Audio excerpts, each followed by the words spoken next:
Vamos orar então para começar a nossa classe. Oremos ao Senhor. Santo Deus, nosso Pai, Criador, Senhor nosso, estamos aqui diante do Senhor no teu dia que o Senhor separou para adoração, para congregados buscarmos ao Senhor. Ó Deus, cremos que o Senhor derrama bênção especial sobre este dia. Abençoa-nos, ó Pai, aqui reunidos para aprender, que seja um tempo útil, que sejamos treinados aqui para aquilo que é proveitoso e que venhamos amadurecer na fé também por meio desses encontros aqui, e fortalece a tua igreja na palavra e abençoa as famílias e o teu povo aqui, o teu reino aqui neste lugar. Perdoa as nossas faltas, nos abençoa. É o que oramos no nome de Jesus, agradecemos. Amém. Irmãos, nós vamos continuar hoje nosso estudo na Confissão de Fé, certo? É aula, então é classe, fique à vontade aí para participar.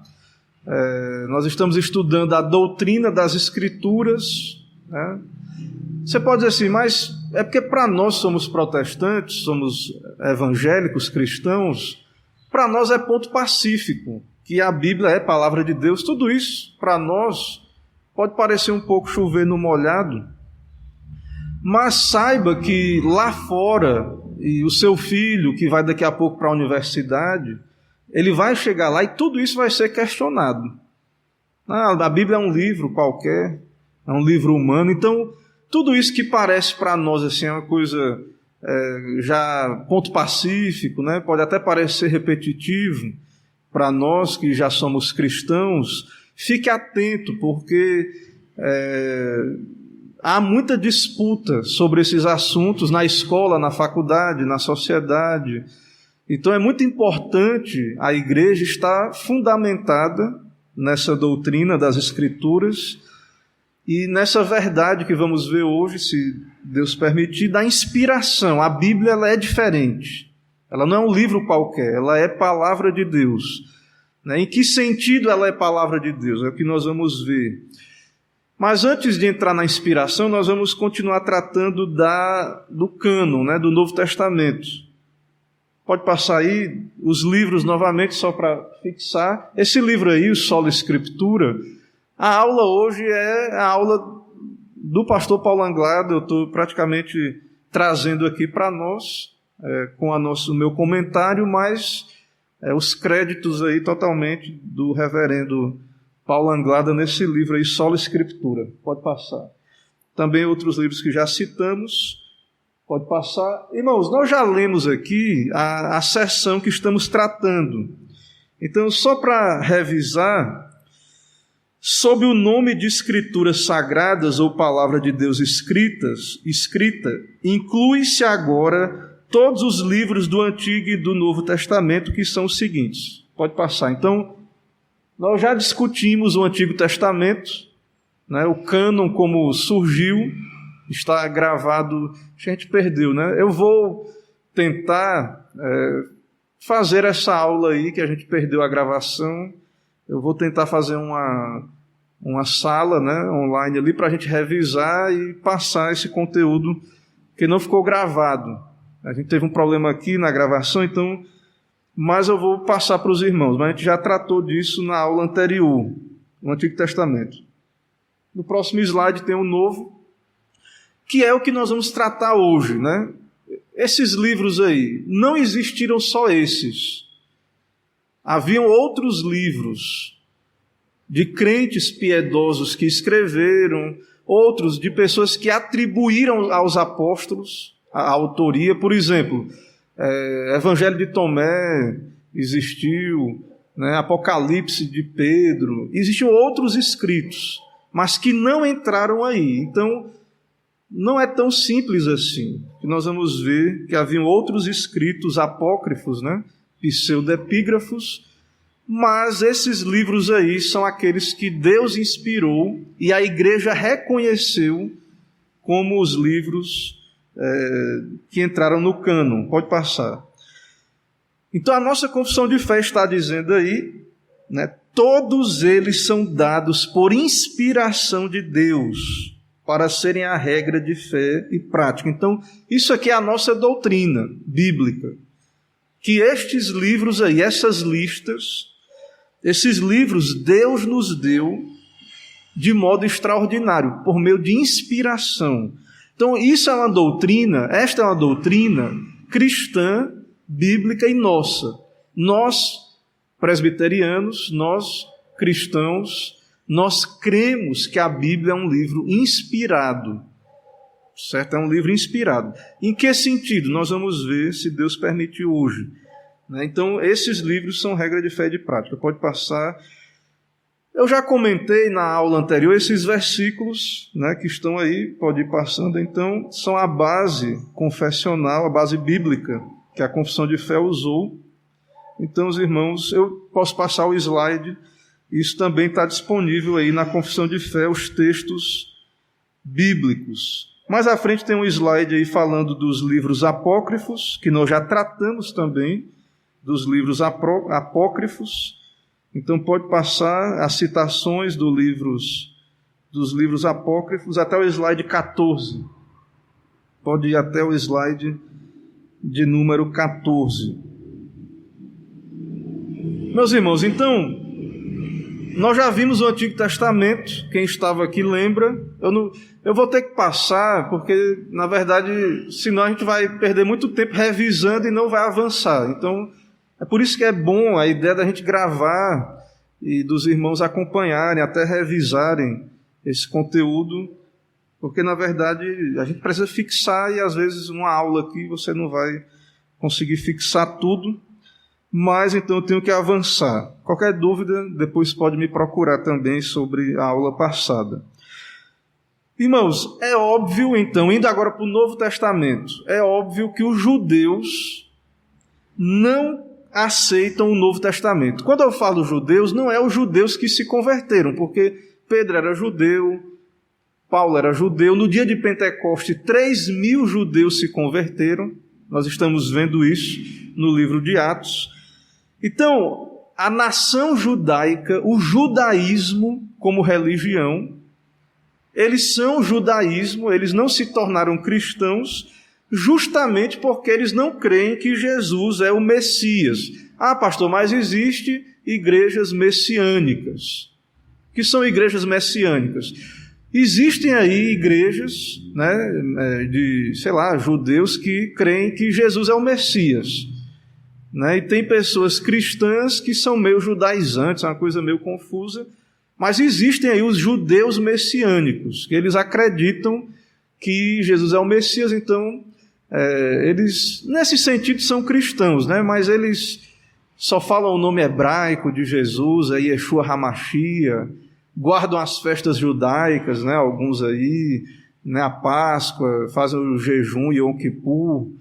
Então, existem judeus messiânicos, E existem igrejas cristãs que são meio judaizantes também. Mas o judaísmo, existe essas religiões aí grandes, que é o cristianismo, o judaísmo e o islamismo, Então, o cristianismo, a cristandade, o cristianismo, todos os cristãos católicos, cristãos ortodoxos, protestantes, todos aceitam o Novo Testamento como palavra de Deus, o cânon. Mas os judeus não aceitam, e os islâmicos também, eles creem em Jesus como um profeta, mas eles não usam a nossa Bíblia, o Novo Testamento, como escrituras sagradas da sua religião. O Islã tem outros textos, tem o Alcorão, outros textos sagrados ali, certo? Então, houve ali uma transição, em que o cristianismo veio do judaísmo, muitos judeus se converteram, e era difícil saber, porque o cristianismo era uma seita do judaísmo, mas houve um momento que isso rompeu, e aí ficou o judaísmo separado do cristianismo. Houve uma transição em algum momento ali na história, e aí agora surgiu o cristianismo como uma religião separada do judaísmo, embora nós aceitamos o Antigo Testamento e entendemos que nós, a igreja, somos o Israel de Deus. Nós entendemos que a igreja é o cumprimento de todas as promessas do Antigo Testamento. Que nós hoje, como igreja de Cristo, somos filhos de Abraão. Que nós somos o Israel espiritual de Deus. Então, os judeus, nesse sentido, né, eles deveriam se tornar cristãos na nossa perspectiva, né, e aceitar o Novo Testamento. Mas eles não aceitam e por isso são ainda judeus, certo? E aquele rompimento ali também, né, que a gente percebe que tinha os judaizantes. Como é que eram os judaizantes? Paulo pregava o evangelho, aí vinha aquele povo dizendo assim, ó, tu quer ser cristão? Então tu tem que se circuncidar e guardar a lei, ou seja, tem que ser judeu também. Então há um rompimento com o judaísmo na transição para o cristianismo, e o evangelho então prega, ó, você não precisa se fazer judeu, o evangelho é para todas as nações. Então isso aí, esse negócio de ser judaizante, isso aí é uma falta de compreensão do Novo Testamento. Então, para você ser salvo, você pode ser salvo sendo gentio, brasileiro, né, ou qualquer nação que você for, você precisa só crer em Jesus, se arrepender. Então você não precisa mudar a sua cultura, né? No Islã isso não é muito assim. O Islã, quando ele chega, ele impõe a cultura ali, né? E a cultura islâmica vira a cultura de todo mundo, a cultura do lugar, né? Há uma imposição cultural. E às vezes o cristianismo foi tentado a levar não só a fé, o evangelho. Então, no passado, os missionários, às vezes eles confundiam trazer o evangelho com trazer a cultura ocidental. Eu estou estudando essa questão das missões e isso não foi tão simples assim. A primeira vez que um missionário lá na China, outro lugar, se vestiu como os locais, isso causou um espanto, um certo escândalo, né? Então, às vezes, a gente tem que ter esse cuidado, né? Às vezes a gente quer levar o evangelho, acaba levando a cultura, né? E aí nem sempre, nem tudo da cultura, né, quer dizer que seja bíblico, e a gente tem que ter esse cuidado, esse filtro aí, certo? Com relação ao Novo Testamento, católicos e protestantes e todos os ramos do cristianismo concordam que o cânon do Novo Testamento é composto pelos 27 livros que temos na Bíblia. Qual a diferença, então, do católico para o protestante? É porque eles não são sola escritura, somente a escritura. Eles têm os documentos da igreja, as encíclicas papais, documentos dos concílios, têm peso de Bíblia, mas eles aceitam como Bíblia somente os 27 livros, certo? Existe a igreja ortodoxa lá do Oriente. Em 1024, houve um rompimento da igreja ocidental, latina, né, com a sede em Roma, com a igreja oriental, com a sede em Constantinopla. Então houve uma divisão ali da igreja, antes da reforma, né, em 1024, a igreja se dividiu, né, havia algumas distinções ali, teve uma questão da cláusula filioque, que o Espírito procede do Pai e do Filho, e outros motivos lá se dividiram, a igreja do Ocidente e da do Oriente, mas todos os cristãos aceitam os 27 livros. Isso quer dizer o quê? Que aqueles apócrifos, aqueles outros escritos não entraram no cânon, e isso é um assunto de unanimidade. É um assunto que todos aceitam, que o Novo Testamento são os 27 livros. Isso a gente está enfatizando porque o Antigo Testamento não é assim. A Bíblia católica tem outros livros apócrifos incluídos, né? Então há uma diferença entre a Bíblia católica e protestante. Mas no Novo Testamento há unanimidade. Mas como se deu o reconhecimento? Irmãos, a gente recebe tudo muito simples. A gente chega aqui, está aqui a Bíblia e pronto, acabou. Mas isso que para nós é simples, não foi assim lá. Então, Deus foi revelando a Escritura usando seus apóstolos, e eles não tinham imprensa. Aquilo ali era manuscrito, né? Era cartas enviadas às igrejas, era aqueles documentos. E isso teve que ser reunido. Levou um tempo. E havia igreja em todo canto do mundo. Então, como é que isso foi sendo aceito em todo lugar? Porque a igreja, desde o começo, ela se espalhou no mundo, né? O que a gente conhece como Europa, a Ásia Menor, né? Ali o Oriente Médio. A igreja ela se espalhou. E não tinha as comunicações que a gente tem hoje. Então, como é que a igreja em todo lugar foi aceitando apenas os 27, aprendendo a rejeitar outros escritos? E, meus irmãos, é claro que isso foi um processo até reunir esses livros e que eles estivessem à disposição da igreja. Porque a igreja, então, naquele começo, ela não tinha a Bíblia como nós temos hoje, facilmente aí. Você vai lá e está tudo ali organizado, reunido. Então isso não era tão fácil assim. Pode passar. Certo? Se tiver dúvida, podem ir levantando a mão, então guardando aí, anotando. Então a igreja, ela se espalhou. E houve um intervalo de mais ou menos 50 anos entre os primeiros escritos apostólicos e os últimos. Então não veio tudo junto de uma vez, do céu. Não caiu do céu a Bíblia assim, caiu do céu, está aí, a igreja. Leia e obedeça agora, né? Esse livro. Não foi assim. Então houve um processo, né, que Deus foi revelando e isso foi sendo escrito.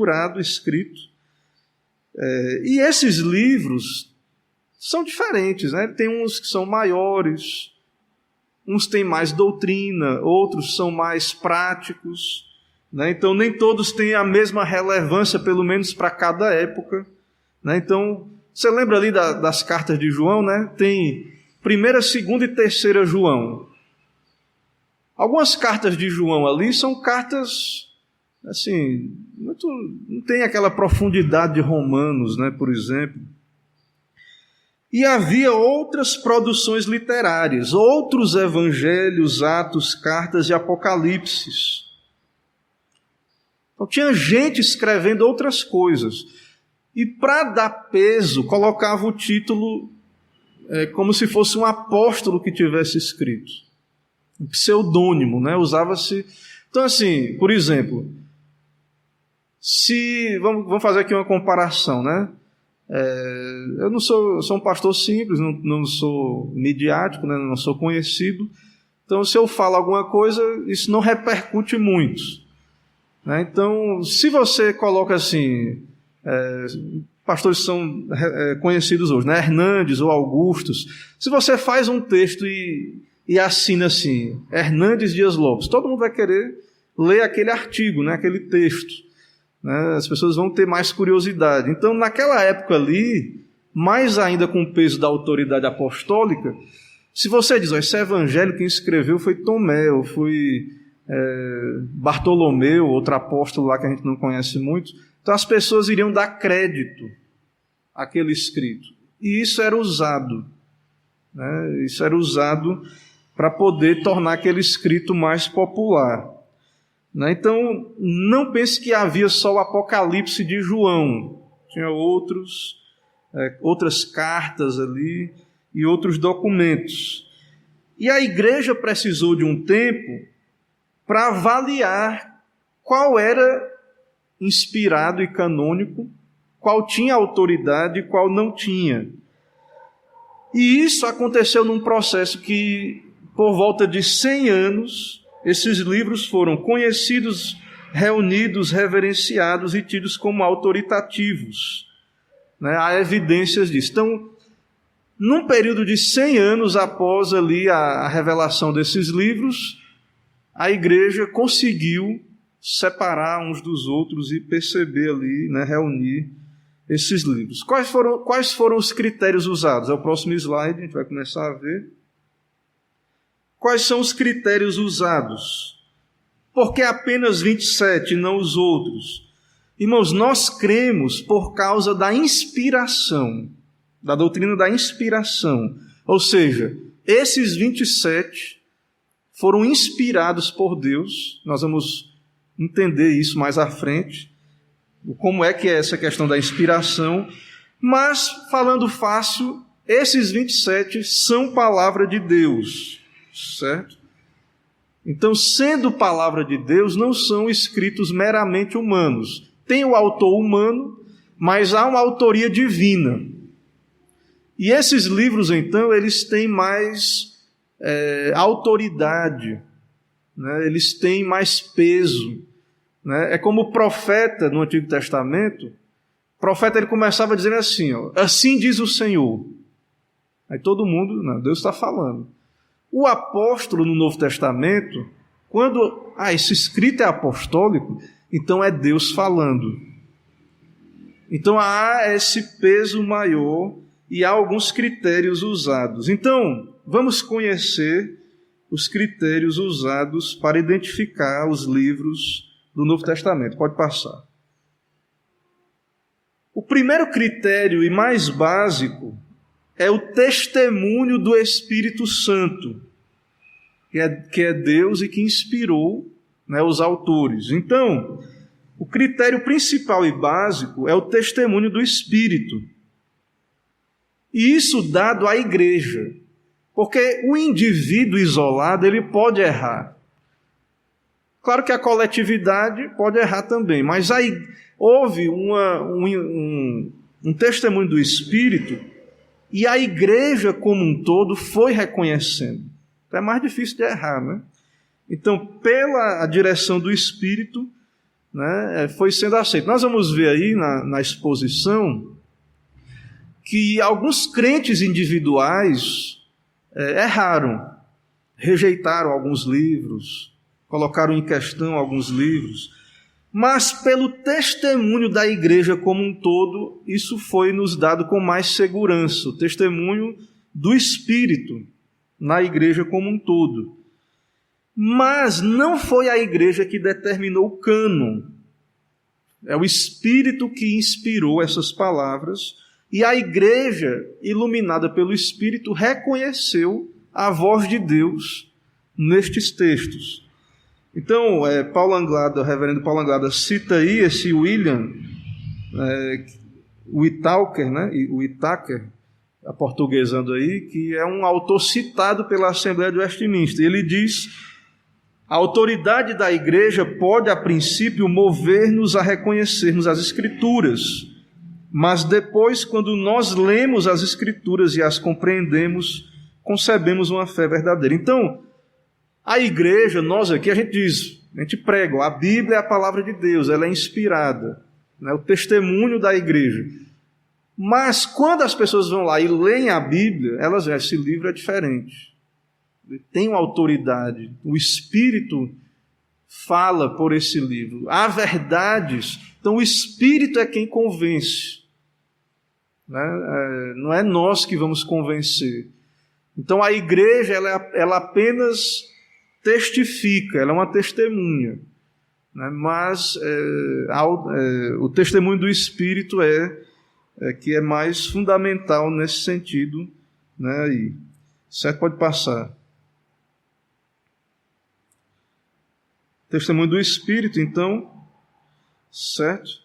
Então, por meio desse testemunho do Espírito, logo no final do primeiro século e início do segundo, boa parte dos livros do Novo Testamento já era conhecida, citada e reverenciada como autoritativa pelos primeiros escritos cristãos. Então, a igreja, os pastores, os escritores, você já encontra citações da Bíblia nesses escritos, citando esses 27 livros como palavra de Deus. Já há um respeito, já há uma distinção, uma separação. Temos aí o exemplo da carta de Clemente, que era um pastor ali daquele tempo, carta de Inácio de Antioquia, né, sua epístola aí aos Filipenses. E aí, pastor, quer dizer então que nenhum livro era questionado dos 27? Né? Havia sim questionamentos. Os livros mais questionados eram ali aquelas cartas de João, a segunda e a terceira, né? A carta de Judas, né? Então esses livros não eram muito mencionados, né? Mas, segundo Anglada, né, ele diz aí que possivelmente por serem pequenos ou coisa do tipo. Na metade do segundo e do terceiro séculos, certo? Todos os livros do Novo Testamento são citados e todos reconhecidos como autoritativos, embora um ou outro era questionado. Então, há documentos, vários documentos, atestando que a igreja, ela reconheceu os 27 livros, e nós cremos que foi o testemunho do Espírito Santo. Tem um slide vazio aí, mas pode passar dele para outro. E aí nós vamos ter o segundo critério, certo? O segundo critério é a origem apostólica. Então, humanamente falando, esse é um critério muito forte usado. Então, quando a igreja sabia, esse escrito foi um apóstolo, ou esse escrito foi elaborado debaixo da supervisão de um apóstolo, então esse escrito ele era muito aceito. A igreja recebia abertamente, ou mais abertamente, quando sabia que era um apóstolo. Por quê? Porque o apóstolo ele é uma testemunha autorizada de Jesus. O apóstolo para o Novo Testamento, ele faz às vezes do profeta no Antigo. É por isso que para nós reformados, essa questão de ser apóstolo é muito importante, né? Não é só um título qualquer que as igrejas estão usando aí. Apóstolo tal, é bonito, né? Deixa eu dizer que é apóstolo, diz que...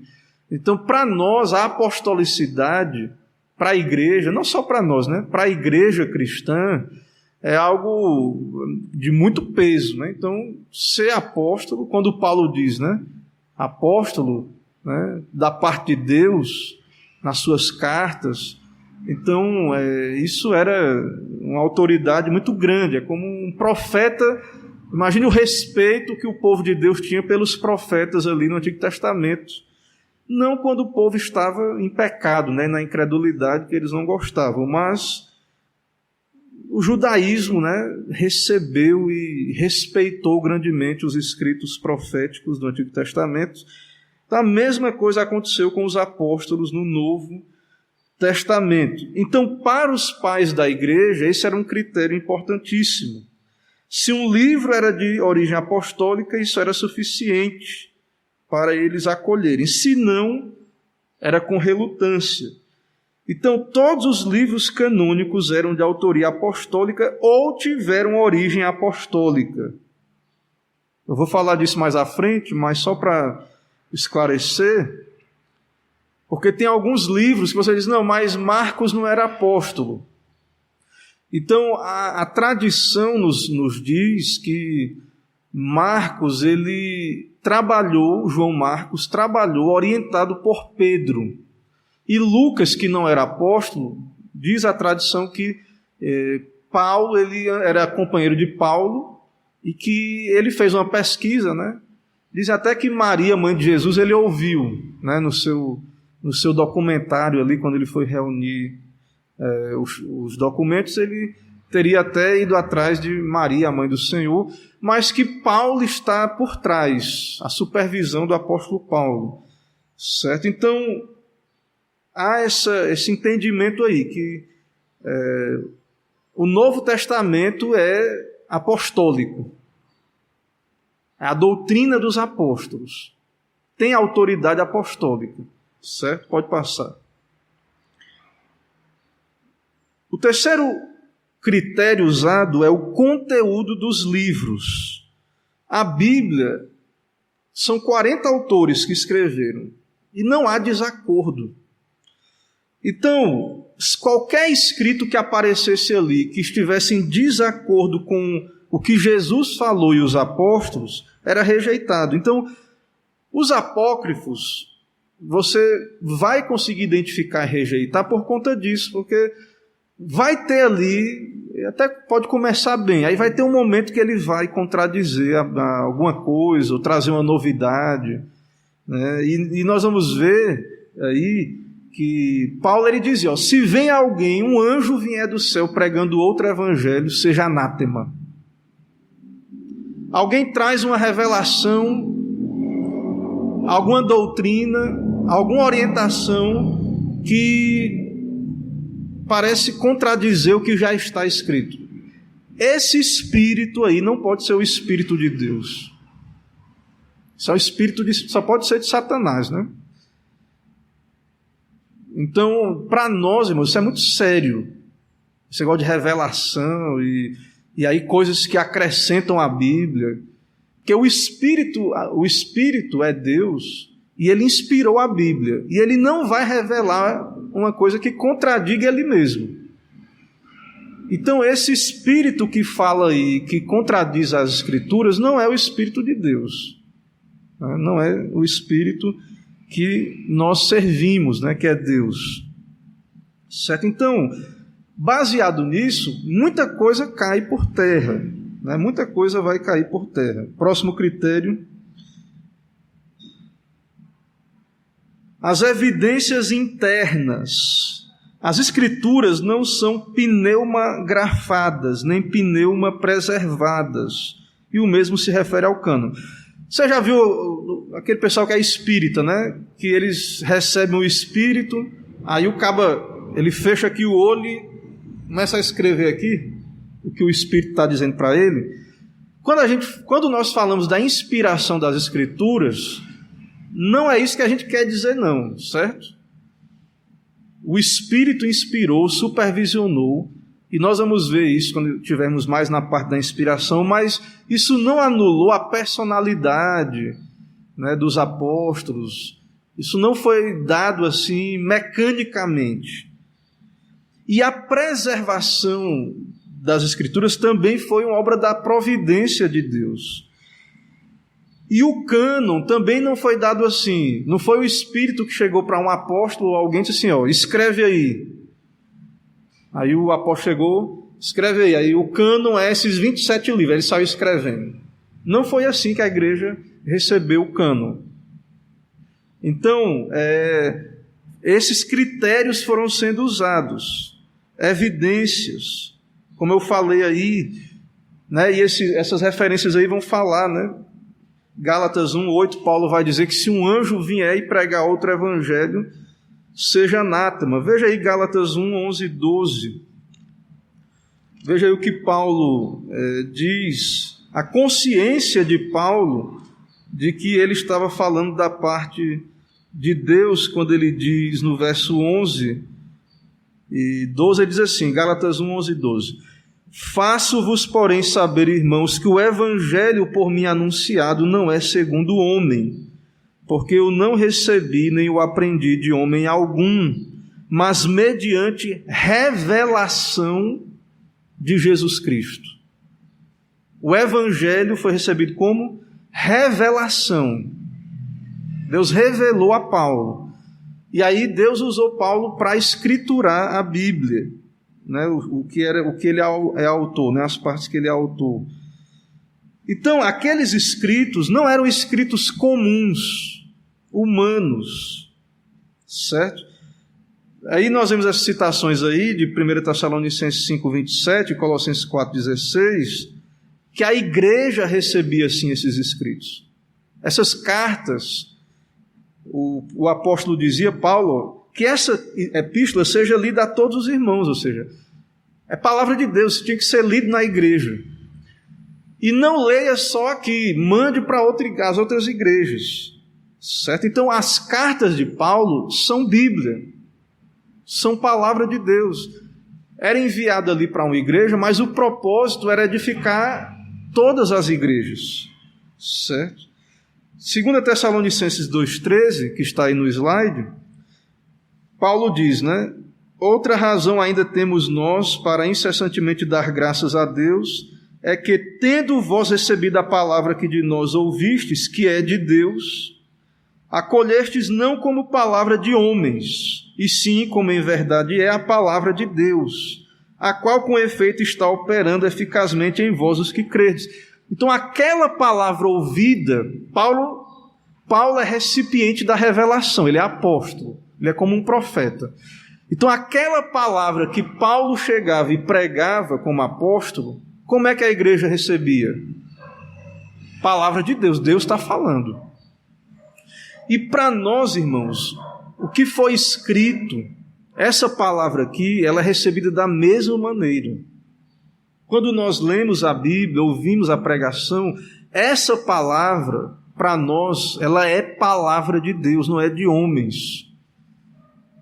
Quando nós somos fiéis na exposição, pregamos, lemos, entendemos o que está aqui, é Deus, é palavra de Deus. Então perceba que a Bíblia não é um livro qualquer.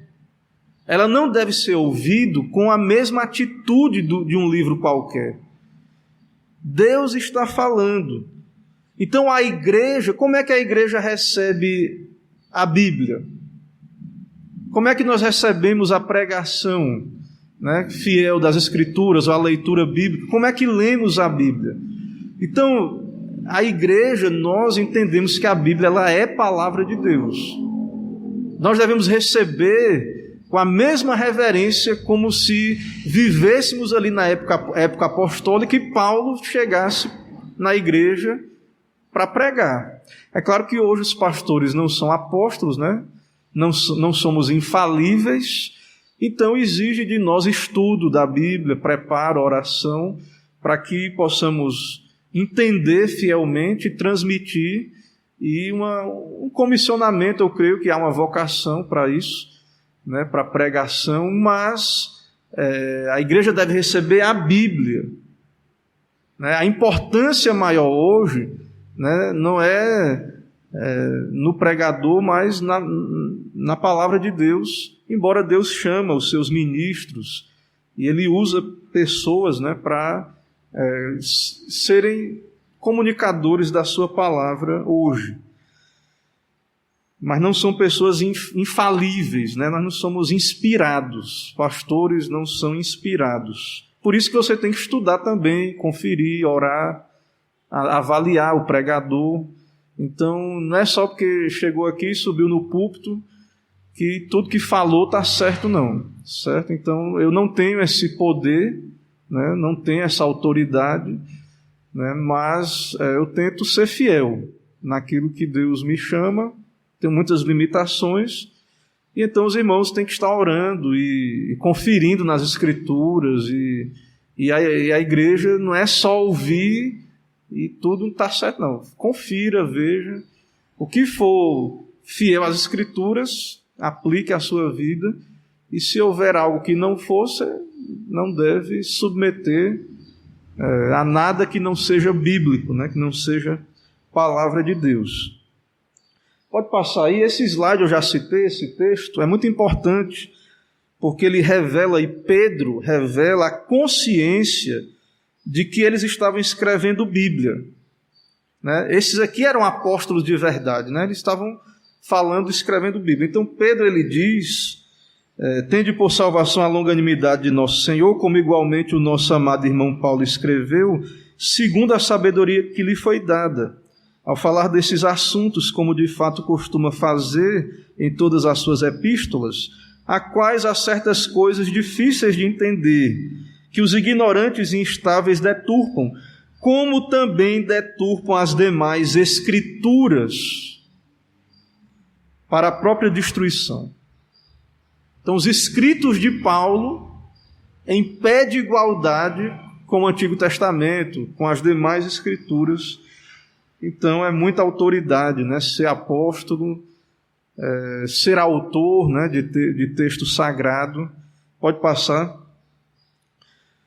Pois a Escritura declara, 1 Timóteo 5,18.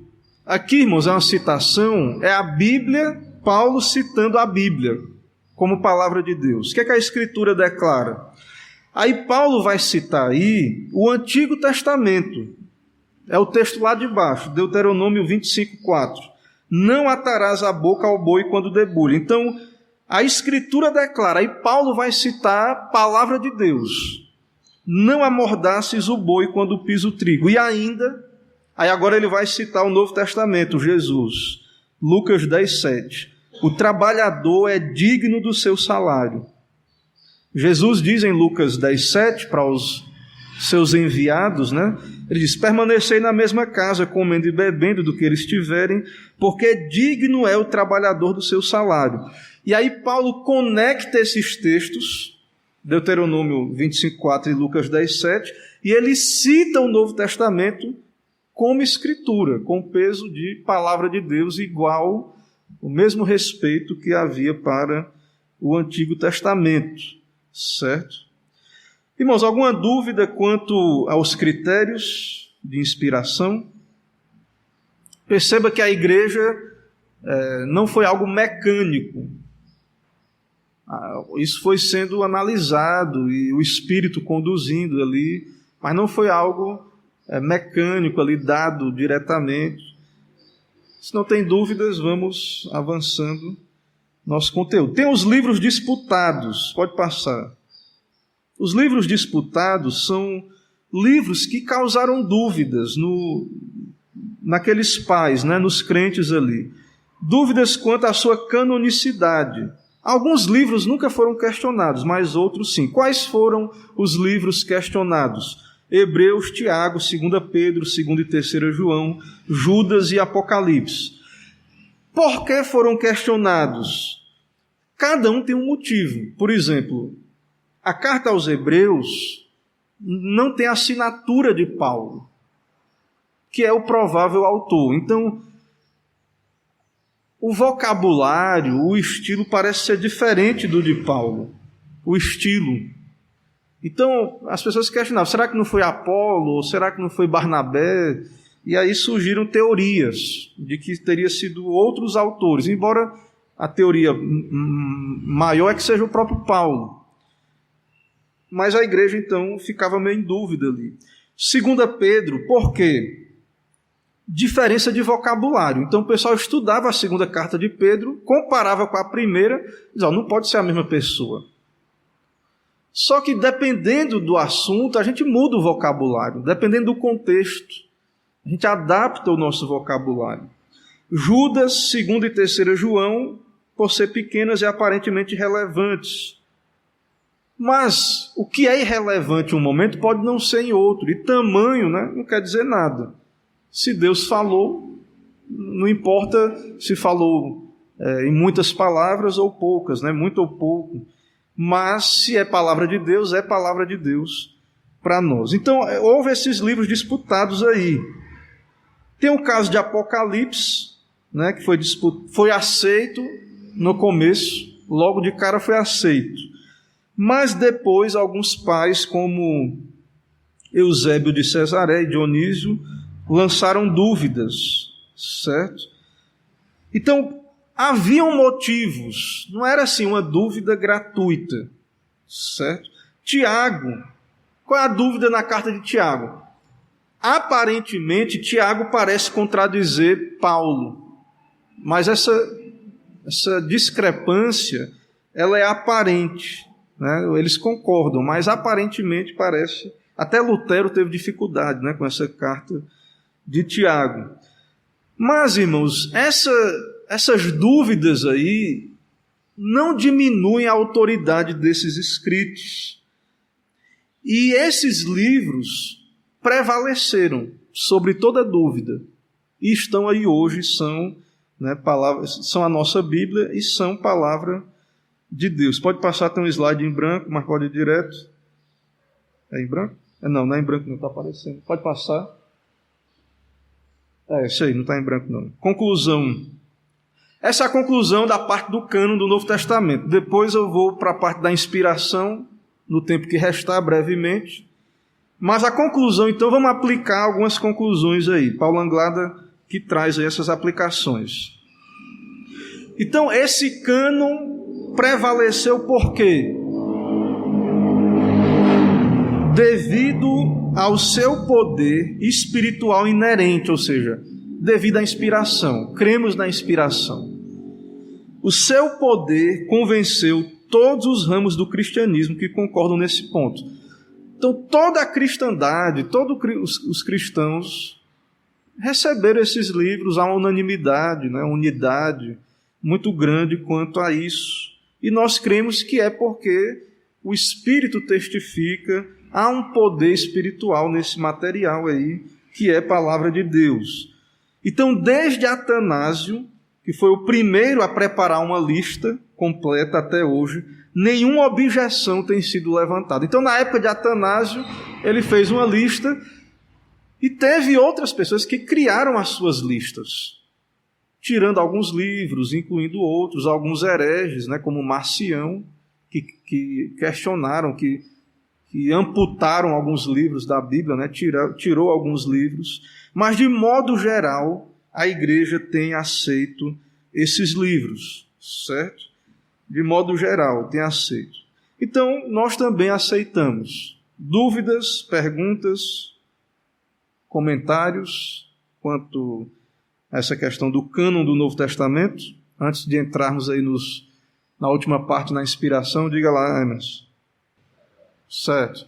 Irmãos, vocês todos ouviram a pergunta, lá no texto de Atos 17, verso 11, os de Bereia, né, que examinavam as escrituras, eram mais nobres. Quais eram aquelas escrituras? Irmãos, lembrem que depois do exílio, os judeus foram dispersos e haviam sinagogas em todo lugar do mundo. Então, o culto judaico era lá no templo. Mas, devido ao exílio, começou a haver aquela adoração das sinagogas, que era mais centrada na leitura das Escrituras do que nos sacrifícios, naquele culto do templo.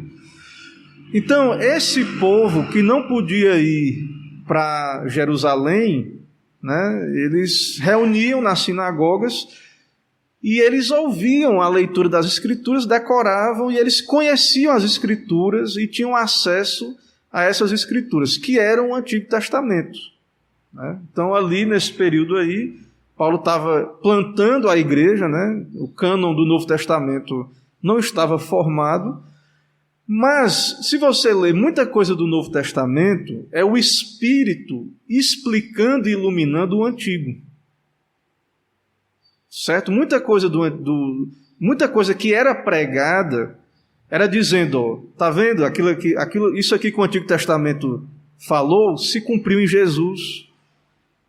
Se cumpriu. Então, muito da obra do Espírito era esclarecer à luz do Novo Testamento o Antigo. Explicar o Antigo à luz daquela revelação nova do Novo Testamento, que estava ali fresquinha e boa parte dela ainda não escriturada. Então, eu particularmente entendo que, assim, a minha leitura natural é entender que essas escrituras aí são o Antigo Testamento, que era vastamente conhecido, lido nas sinagogas e etc. E o povo conhecia. Se eles não tinham todo mundo uma versão, né, impressa, mas eles tinham o hábito de estar ouvindo ali e eles sabiam qual era o texto, quais eram as escrituras e, pelo visto, eles tinham acesso, né? Talvez não cada um uma Bíblia na mão, mas eles tinham acesso a esses escritos para examinar, ou talvez copiavam, não sei, mas o fato é que eu creio que era o Antigo Testamento, né? Não era o Novo ainda, certo? Eles eram ali do culto da sinagoga e tinham acesso. É como, por exemplo, você que está ouvindo a pregação expositiva, né? Quando você ouve uma coisa, a pessoa dizendo, tipo, o pessoal diz assim, né? Cita uma coisa, né? Tipo, esforça-te que eu te ajudarei, diz que está na Bíblia, né? O pessoal diz, você vê, não, isso aí não está na Bíblia, ou pelo menos não dessa forma, né? Então, quando você ouve muito a Bíblia, se você ouve uma coisa que não está na Bíblia, e que muita gente aí no senso comum, na cultura popular, acha que a Bíblia diz, aí você diz, não, mas não é bem assim. Então, eu creio que eles tinham esse conhecimento do Antigo Testamento. Então, quando Paulo pregava, quando o Evangelho chegou, ele não chegou como uma novidade. O Novo Testamento, ele não surge como uma novidade. Ele é o cumprimento, ele é a pregação do Antigo. E aí nós temos que considerar isso. Então, eu creio que, na providência de Deus histórica, os judeus foram dispersos e o Antigo Testamento chegou em todo lugar por meio das sinagogas, e isso foi preparatório para quando o cristianismo chegou. Então, muitos lugares que Paulo ia já tinha a sinagoga, eles já tinham conhecimento das Escrituras, certo? Não sei se ficou claro, se há alguma outra teoria, né? Mas eu entendo assim, pelo que eu já estudei, e entendo que é o sentido natural, né? Mas a minha interpretação é essa, do que é essas Escrituras. Ficou tudo bem? Então vamos seguindo. Se tiver mais uma pergunta, a gente segue aqui. Vamos agora, irmãos, para a doutrina da inspiração, que eu não quero demorar muito, mas está aí. Essa é uma doutrina bíblica nossa e fundamental da fé cristã, que o mundo não reconhece, né? As pessoas não vão dizer que isso aqui é palavra de Deus, é um livro qualquer, é um livro importante, mas é um livro qualquer. Então você vai lá na faculdade, vão questionar, sim, com que autoridade você diz isso? Aí se você disser, não, Deus que diz na Bíblia, aí as pessoas vão rir de você, porque elas não creem que a Bíblia é um livro inspirado. Mas toda a nossa fé é baseada nesse fato. Se a Bíblia não é o livro de Deus, se ela não é inspirada, se a Bíblia não é inspirada, então nada do que pregamos deveríamos pregar, ou nada tem base, né, fundamento, e é mais histórias, né, que inventamos, mas não é assim. Nós cremos que a Bíblia é a palavra de Deus. Ou as Escrituras são confiáveis, possuindo inerrância, pela qual podemos usá-la como única regra de fé, ou não temos nenhum fundamento sólido. Então, se a Bíblia não é o que ela diz ser, então tudo que pregamos, tudo que aprendemos aqui não tem base. Então, o que é que quer dizer isso? Que Satanás e o mundo têm muito desejo de questionar a autoridade da Bíblia. Então, o seu filho, quando for para a escola, para a faculdade, vai haver um ataque à autoridade das Escrituras ali, né? O que é que a serpente disse para Eva, né? Foi assim que Deus disse,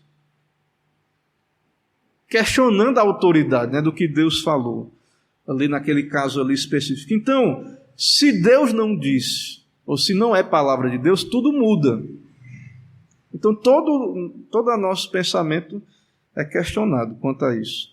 Pode passar. Não pense que isso veio só de fora, não. Dentro da cristandade, da igreja, se levantou a alta crítica, né? E aí, teólogos liberais, quando você ouvir falar teólogo liberal, não pense que é o teólogo que está vivendo no pecado, não.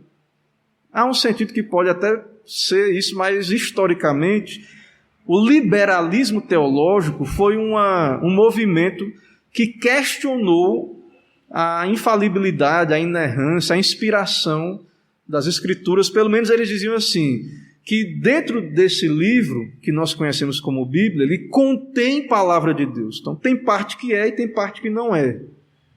Ele não é todo palavra de Deus.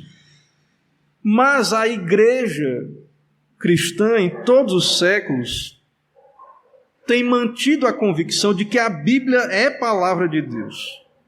Então esse pessoal aí, que de vez em quando aparece questionando, né, essa doutrina nossa da reforma, que não é só da reforma, é dos pais e de todas as épocas da igreja, esse pessoal sempre existiu, vai existir, né, mas nós cremos que a Bíblia é o livro de Deus, por isso que ela é autoridade. Então, se tem parte que é inspirada e parte que não é, quem é que vai dizer qual é a parte que é e qual é a parte que não é?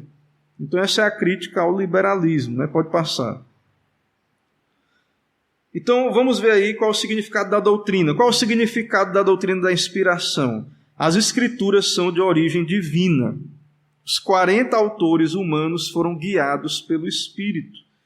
Não apenas as ideias, mas as palavras também. Então o Espírito ali operou, e o resultado final foi um texto que podemos dizer é palavra de Deus. Certo? Ele é inspirado, infalível e inerrante. Pode passar. Por isso a Bíblia é distinta dos outros livros. certo? Há uma diferença aí entre inspiração e revelação. Tudo aquilo que Deus falou pelos profetas apóstolos é revelação. Mas a inspiração, essa doutrina, diz o quê? Que o Espírito coordenou tudo aquilo, assegurando o que foi escrito. Porque o homem erra, né? Se você pegar a Bíblia, vamos todo mundo copiar a Bíblia manual, a gente vai errar. Até mesmo assim, você está escrevendo, copiando o que o professor está dizendo, você erra ali. Né? E é normal, é natural que um escrito contenha erros. Né? É até um desafio não errar quando você está escrevendo alguma coisa. Mas, irmãos, nós cremos que o Espírito operou, e aí é o que nós vamos ver como, né, foi isso. No próximo slide aí nós temos a natureza da inspiração. Vou pegar aqui o livro, que eu não coloquei no slide detalhado, eu vou pegar aqui meu livro. Tentar ser rápido aqui, para a gente não... Mas tentar ser rápido, mas que entendamos aqui, né? A inspiração mecânica é aquela inspiração que eu falei de você pensar que Deus falou e o apóstolo ali, ou o autor inspirado, o autor humano, apenas psicografou, né, mecanicamente a mensagem, sem participar em nada no processo, com a sua personalidade, com o seu vocabulário também. Né? E não, irmãos, Deus usou pessoas soberanamente, mas isso não anula a personalidade. Deus falou em línguas, hebraico, grego, aramaico. Então a inspiração, ela não é mecânica.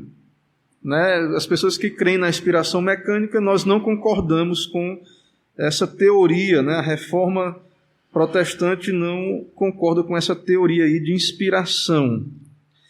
Também temos aí a inspiração dinâmica. E esse pessoal aí da inspiração dinâmica, eles creem que a inspiração diz respeito tão somente a uma iluminação. Deixa eu achar aqui a parte, para me ajudar aqui, a página que está. Então, essa inspiração dinâmica é uma espécie só de iluminação. Então, se a Bíblia é só fruto de uma iluminação, então outros teólogos também foram iluminados. Seria uma diferença de graus de iluminação. E nós cremos que não, que ela é infalível. Iluminação, se fosse uma mera iluminação, o autor poderia ser iluminado, mas ele poderia falhar ali, ou transmitir com erros. Então, Deus usou esses homens que não foram apenas iluminados, certo? E há aí a inspiração orgânica, que é a nossa perspectiva. Nessa perspectiva, o Espírito Santo, o autor primário, guiou e supervisionou autores secundários, a fim de que tudo o que escrevessem fosse canônicos. Mas para isso usou suas características no que diz respeito a temperamento, dons, cultura, educação, vocabulário, estilo de cada um deles. Como Pedro disse, homens santos falaram da parte de Deus, movidos pelo Espírito Santo. Então esses homens escreveram Bíblia. Eles sabiam que eram apóstolos, sabiam, talvez em algum momento plenamente conscientes, outros momentos nem tanto. Deus usou sua personalidade, né, sua linguagem. Então não foi uma inspiração mecânica, certo? Mas eles foram dirigidos, guiados, orientados e supervisionados pelo Espírito. De tal maneira que o produto final foi o que Deus quis que fosse, certo? Mas não anulando que a linguagem de Pedro é diferente da linguagem de Paulo, a circunstância que é diferente, a maneira de cada um, né, foram usados, não anulando essas questões. Irmãos, alguma dúvida quanto à questão desse ponto aí, a natureza da inspiração, como é que ela se deu? Então, o Espírito operou, mas usando essas circunstâncias aí. E também temos aí, próximo ponto, a extensão da inspiração parcial. Então, há os liberais, como eu disse, que defendem que uma parte da Bíblia é palavra de Deus e outra não. Então alguns vão dizer que as palavras de Jesus é palavra de Deus. Alguns vão dizer que uma parte lá, por exemplo, Marcião tinha uma lista diferente de livros. Então fizeram outros cânons, né, dentro do cânon. Então, alguns dizem que só o Sermão do Monte é a palavra de Deus. O que é que está sendo... Qual é o pensamento aqui, irmãos? Que esses homens eram cheios do Espírito, eles eram representantes de Cristo direto. O que está sendo argumentado aqui, a ideia, se é que eu peguei a ideia da irmã, é porque a gente, às vezes, assim, tem uma tendência de ser um pouco místico, de espiritualizar algumas questões, mas mesmo sendo assim, não quer dizer que não precisemos de fé para crer. Nós cremos, mas nós não romantizamos a coisa ao ponto de achar que veio tudo pronto, caiu do céu, mas que houve um processo histórico. Porque se a gente não explica isso dessa maneira, para nós não, que a gente já crê nos apóstolos, a gente já crê nisso tudo. Mas isso aqui é para nos preparar, porque há críticos. É como eu estou dizendo, às vezes para nós, o Espírito já nos convenceu. Mas tem pessoas aí fora, na internet, na faculdade, que eles sabem, mas os manuscritos que a gente tem do Novo Testamento, alguns têm erros de escrita. Como é que você explica isso? Então, na verdade, o propósito aqui da gente detalhar, explicar nesses detalhes, não é nem para nós que já cremos, né? Para nós, qual é a utilidade disso? Ter mais clareza, né, nisso. Então, às vezes, essa resposta simples, para nós que já somos crentes, ela satisfaz. Mas tem pessoas que estão envolvidas num pensamento crítico. Tem pessoas que criticam demais. E aí, o propósito da gente estar ensinando dessa maneira é justamente argumentar com essas pessoas. Agora, é claro que elas só vão aceitar que a Bíblia é palavra de Deus se elas tiverem essa fé. De que esses homens, de que esse texto, de que Deus, o Espírito, encheu esses homens e que Deus pode fazer isso. Então, por que nós cremos que esse texto aqui é palavra de Deus hoje para nós? Porque nós cremos em Deus, que Ele revelou e preservou esse texto. Então, todos esses detalhes, volto a dizer, pode parecer que a gente está arrodeando, né? Uma coisa fácil, simples. Mas, irmãos, a igreja quase foi destruída em alguns momentos por essa crítica. Hoje não, né? Acho que no meio cristão, no meio evangélico, poucas pessoas questionam a autoridade de Paulo, de Pedro. Mas não se engane, tem gente que questiona. Não nas nossas igrejas aí, comumente chamadas evangélicas, mas existem pastores que às vezes não falam abertamente. Mas eles não consideram a Bíblia toda palavra de Deus, não. Eles não baseiam todo o seu ensino na Bíblia. Eles não têm reverência, né? Alguns questionam as Escrituras, não pregam dando à Escritura esse peso. Então, na verdade, realmente assim, para nós, parece um pouco assim, né? Parece que a gente está sofrendo para convencer essas verdades, mas pense nisso, né? Meditem nisso. Então, nós cremos na inspiração, né? Claro que, independente do debate, Deus poderia ter dado diretamente um livro pronto do céu? Poderia, porque Ele deu as tábuas, né? Ele deu os 10 mandamentos em tábuas de pedra. Então, Deus poderia ter dado a Bíblia? Poderia. Aqui é uma investigação mais minuciosa, né, do modo como isso foi sendo reunido. Mas não tira a nossa fé nessa intimidade, né, que esses homens eram extraordinários. Não tira a nossa fé nessas questões, certo? Então, a inspiração, alguns entendem que a inspiração foi só nas ideias, no que foi escrito, não. E aí por isso que eles vão justificar que há erros nos manuscritos. Eles usam essa teoria para justificar. Para nós é a inspiração verbal. Então, nós cremos com inspiração verbal, que Deus encheu esses homens do Espírito, coordenou o processo todo, de tal maneira que o que ficou aqui é palavra de Deus. Jesus, ele, no seu Sermão do Monte, em Mateus 5, 17, 18, ele diz que nenhum i ou tio passará da lei até que tudo se cumpra. É por isso, irmãos, que nós podemos basear um sermão num i e num tio da Bíblia. Jesus pegou a citação do Salmo que diz assim: sois deuses. E aí ele pregou, aplicou. É por isso que nós podemos abrir a Bíblia e fazer essa exposição, certo? Dessa maneira. Pode passar esse slide aí? Já é a conclusão, né? Então, a Bíblia, ela é palavra de Deus inspirada, toda ela. Ela é de natureza divina e humana. Então, nós não negamos a autoria humana. Mas esses autores humanos foram guiados pelo Espírito, cheios do Espírito, e o seu processo de escrituração foi também coordenado pelo Espírito. Mas essas pessoas não estavam loucas ou em êxtase quando estavam escrevendo. Elas estavam no pleno uso de suas faculdades. Não eram pessoas embriagadas, não eram pessoas alucinadas, né? Então, tudo isso que estamos argumentando é que eram homens santos, mas que o Espírito estava operando, mas eles fizeram parte do processo de uma maneira misteriosa, mas no final o que foi registrado é o que Deus quis, de modo inerrante.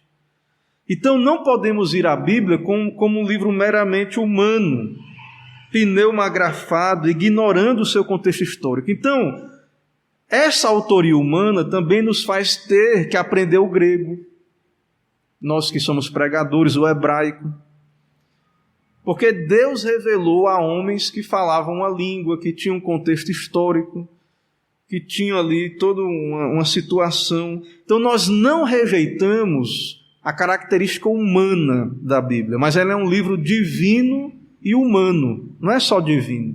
Então quando a gente superenfatiza o poder de Deus, se a gente não tiver cuidado, a gente pode negligenciar o aspecto humano. Então esse equilíbrio é necessário entre soberania de Deus e responsabilidade humana. Esse equilíbrio é necessário. Então toda a Escritura e cada palavra foi inspirada pelo Espírito, mas ele usou homens.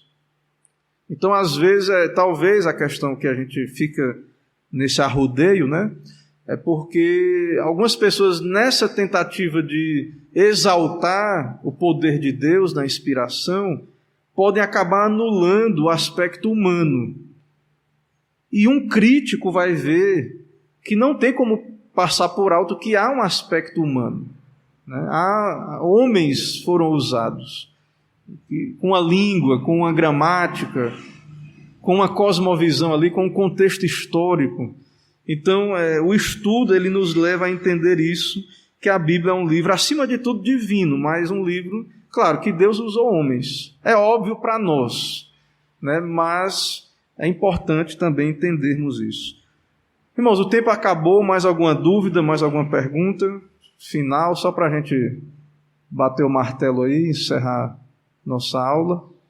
A ideia do Antigo Testamento era essa, né? Embora não sejam livros inspirados, eles têm alguma utilidade histórica, principalmente, né? Principalmente histórica, os do Antigo Testamento.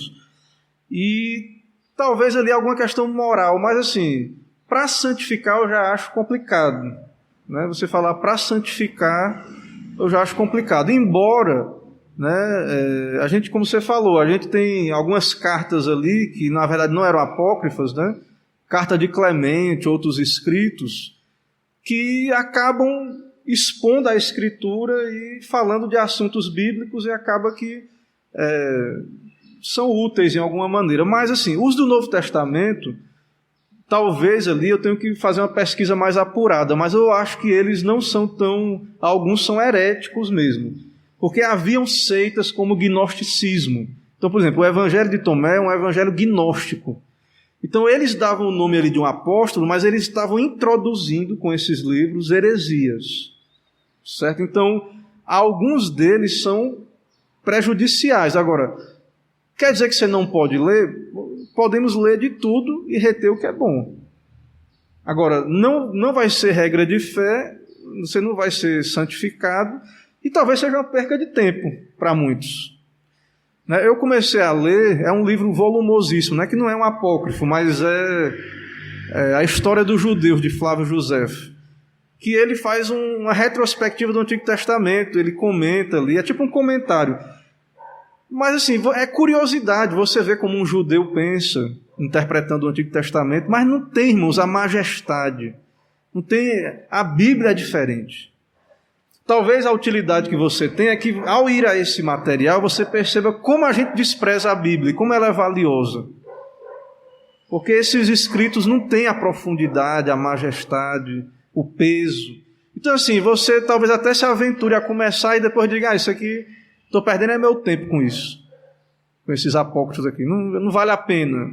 Mas talvez a gente aprenda a valorizar mais as Escrituras, encontrando nela textos vivos, textos inspirados, textos diferenciados mesmo, porque são palavra de Deus.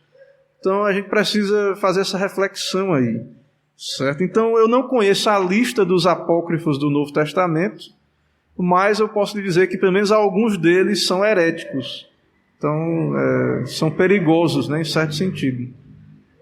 O fato de alguns também serem invenções, não serem verdade, também já é um problema, Então, eu li certa vez um livro que eu gostei muito, que na verdade tem nada a ver com a Bíblia, que é Agostinho de Hipona, é um teólogo muito amado, por nós reformados. Ele teve uma concubina durante muito tempo, mas depois que ele se converteu e foi ser bispo, o pastor, na verdade, antes eles se separaram, e nunca mais ele casou.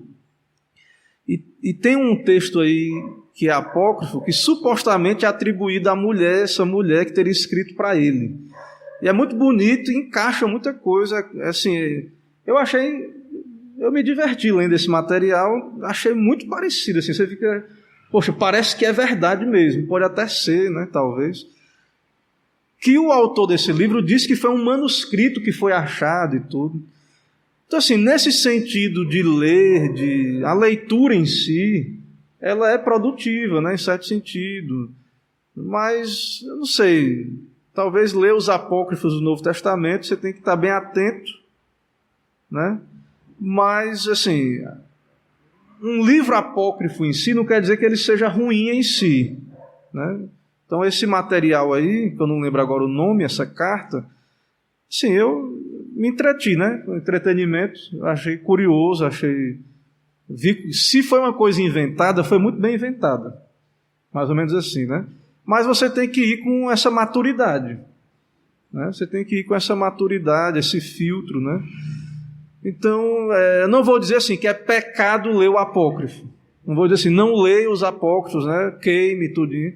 Eles estão aí, se você quiser perder seu tempo lendo, se você...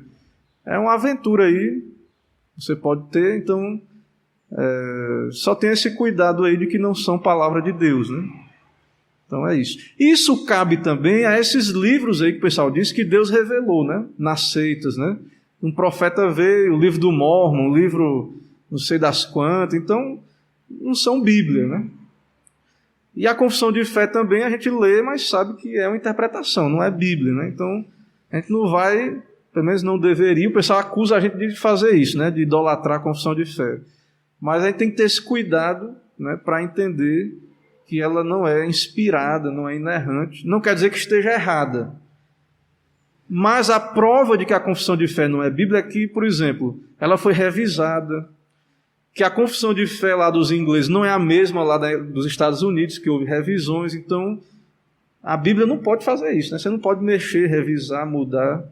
Então, a confissão de fé ela não é Bíblia. Mas, como estamos vendo aí, explica muita coisa, E é útil para a nossa edificação. Então, não sei se eu respondi, E aí? É difícil, Porque alguns são heréticos, alguns apócrifos. mas tudo pode ser lido. Você pode ler a Bíblia do satanismo? Pode. Você não está em pecado se estiver lendo. Agora, é perca de tempo, vai haver muita baboseira, é coisa inventada, né? Que eu não creio que aquilo ali, né, que Satanás tenha... Mas tem gente que lê essa Bíblia aí eu nunca li, mas diz que tem uma Bíblia aí que diz que é do Satanás, né?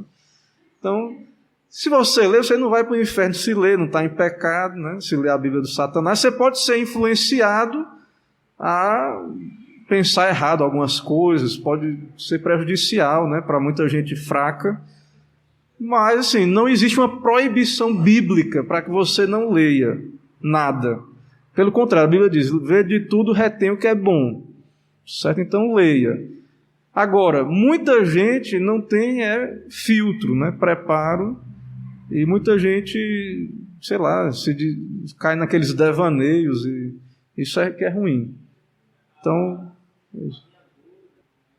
é porque, na verdade, do Antigo Testamento, tem o Macabeus, que o Macabeus ele não é inspirado, mas ele retrata a história com muita fidelidade do período entre os testamentos.